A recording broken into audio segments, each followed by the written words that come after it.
All right, I'm going to take a look at the stock market for the weekend. The pattern is playing out pretty much as I described in one of my previous videos. We've got the breakout from the consolidation zone here, and I noted this is a pattern that I see quite often. When price gets pretty close to a big obvious resistance zone, there will often be some premature profit taking that causes a bit of a dip, and then more often than not, the buyers come in, buy the dip, and then you make a full run to that resistance zone. So in this particular instance on the Nasdaq, it would be 15,000. This is the Nasdaq composite. Let me show you what happened on the Nasdaq 100, because I think that part of why we got this little early dip right here. All right, so this is the Nasdaq 100, and you can see that the dip started right when the Nasdaq 100 tagged 15,000. That's a big round number, psychological number, and that's where some profit taking began. Especially any traders that bought down here low in this during this daily cycle low and have been holding all the way up. They've got some very nice gains.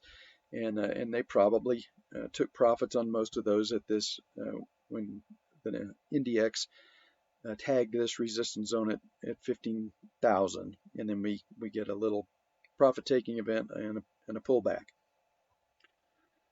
and then that materializes as that premature profit taking event ahead of a tag of 15,000 on the Nasdaq composite, and price came down just far enough to tag or to retest the breakout right here, and that's where we bounced from. And then we also had the FOMC meeting next Wednesday, and the Fed just doesn't allow markets to correct into those FOMC meetings. So, this was about as much of a sure thing as you could ever ask for in the stock market during this little pullback.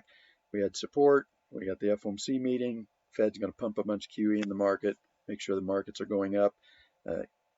Rising or at all-time highs ahead of that FOMC meeting. So, about as close to a bet the farm setup as you can get in our modern managed markets. So this also takes the intermediate decline off the table, and that was always a potential ahead of an FOMC meeting. The Fed was going to stop the sell-off. We knew that was going to happen, and if they could push the market back to new highs, then that takes the intermediate cycle low off the table. And that's why I keep stressing over and over in every one of these videos how dangerous it is to short the stock market in our modern managed markets. The administration, in all administrations in all countries, have a vested interest in keeping the stock markets propped up and moving higher. Unfortunately, they're making the mistake of they're creating a bubble, and then when the bubble pops, there's going to be hell to pay. So let me show you the long-term view of this, and you can see the mistake that governments are making right now.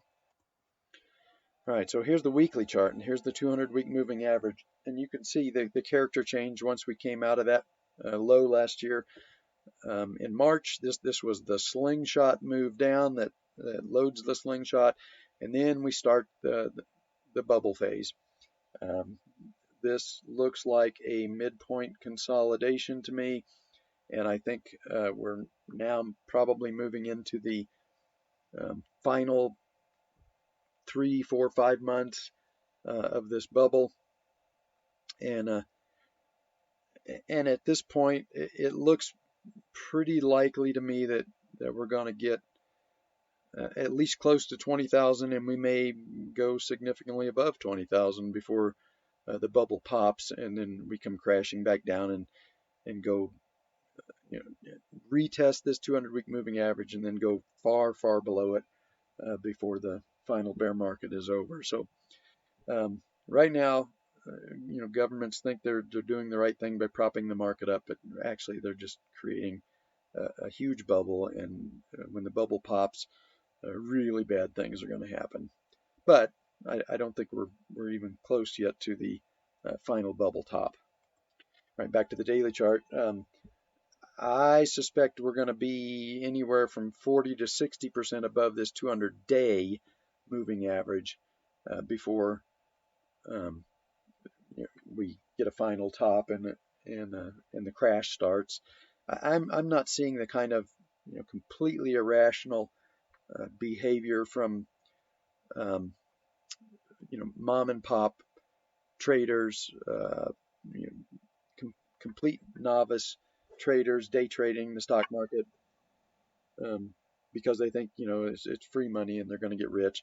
This same kind of sentiment we saw several months ago in Bitcoin. I'm not seeing that extreme sentiment just yet in the stock market. And usually when that starts, it drives price far, far above the 200-day moving average, and we're not there yet. This is only 10 or 15% above the 200-day moving average at this point. So I think we're probably going to get, like I said, pretty close to 20,000, maybe far above 20,000 before this bubble pops. So I need to see that completely irrational sentiment like I saw in Bitcoin several months ago. When I start to see that, then it's going to be time to control greed and take your profits and get on the sideline and make sure you don't get caught in the crash when it comes.